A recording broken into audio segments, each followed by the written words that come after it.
त्यामुळे चर्चा निवडणुकांची म्हणजे मला वाटतं यापूर्वी देखील तुम्ही कमेंट केलेली आहात, पण आता भाजप जे आहे मुंबई महानगरपालिका स्वबळावरती लढणार आहे, त्यांनी तसे आदेश दिलेले आहेत.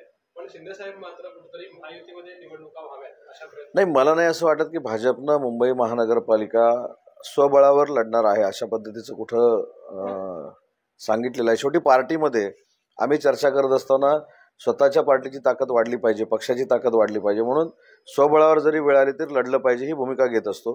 परंतु शिंदे साहेबांची भूमिका महायुतीनंच निवडणुका लढवायची आहे आणि मुंबई महानगरपालिकेवर भगवा फडकवायची आहे.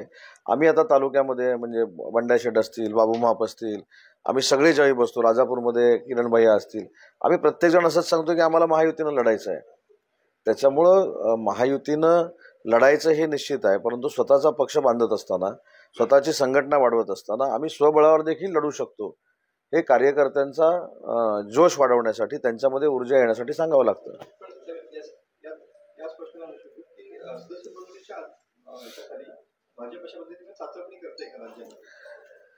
हा प्रत्येक पक्षाचा प्रश्न आहे ना. भाजपानं सदस्य नोंदणीच्या वेळी स्वबळाची चाचपणी करणं, महायुतीची चाचपणी करणं, शेवटी पक्ष आहे, पक्ष प्रत्येकाला चालवायचा आहे.